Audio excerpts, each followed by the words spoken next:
Olá pessoal, tudo bem com vocês? Sou a professora Juliana Santiago, professora de Química, e nessa aula nós iremos estudar sobre autoionização da água, pH e pOH.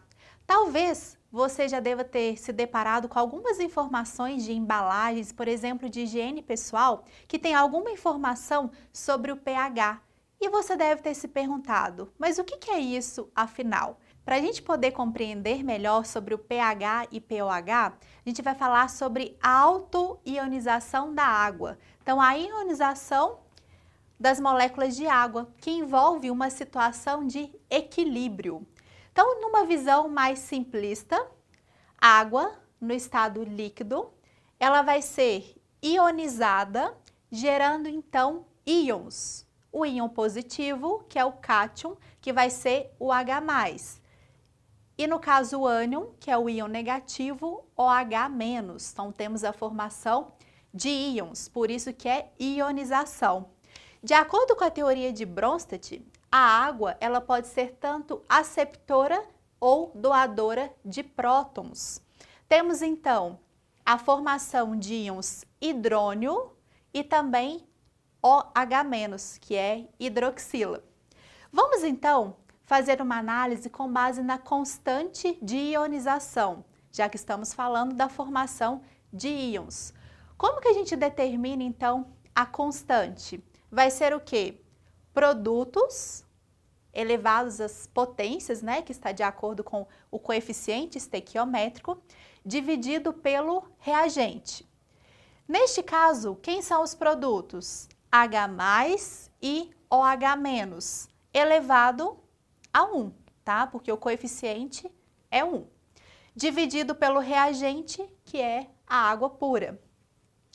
Como a água é um líquido puro, nós podemos ignorar, tá? Então, a gente vai cortar a água, restando então H+ e OH-.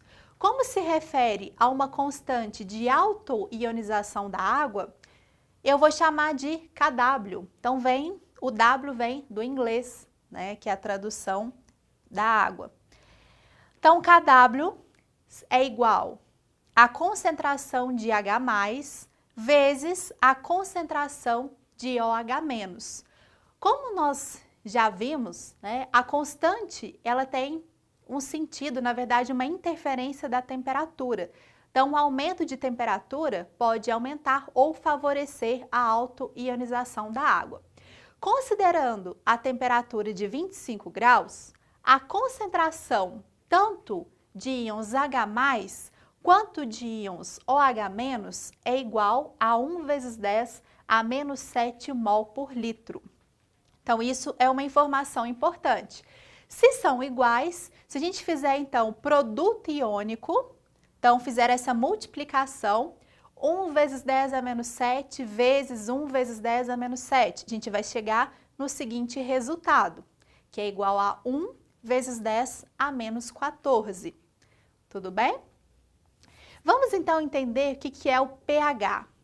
pH é o potencial hidrogeniônico. Então, ele está relacionado com a concentração de prótons, concentração de íons H+. pH é igual a menos log da concentração de H+. E o potencial hidroxiliônico, pOH, é igual a menos log da concentração de OH-.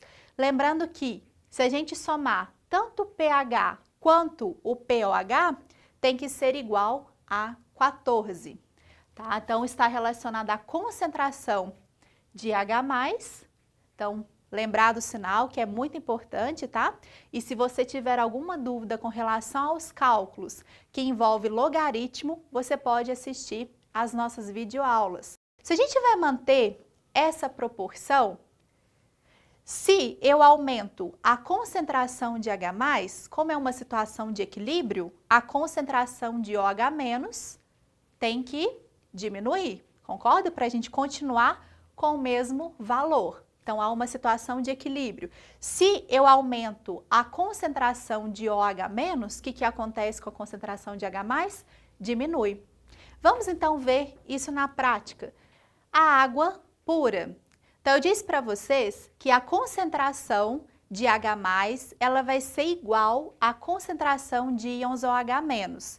Se a gente substituir aqui, então, o potencial hidrogeniônico, pH, é igual a menos log da concentração de H+.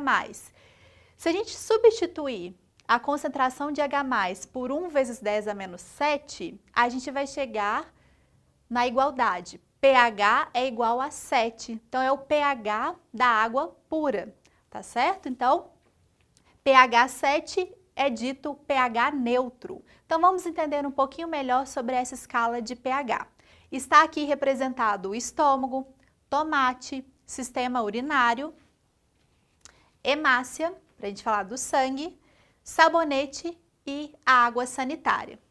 Com relação ao pH, já sabemos que o pH da água pura, ele é 7, portanto, um pH neutro. Mas por que eu representei aqui para vocês o estômago? Porque no estômago tem o suco gástrico, que vai nos ajudar na digestão dos alimentos, e ali tem ácido clorídrico, então a presença de ácido.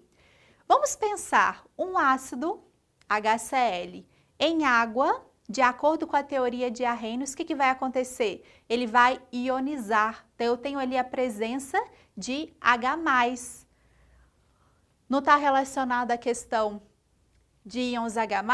Como eu tenho esse sinal negativo, aumentando a concentração de H+, o pH vai reduzir, tá?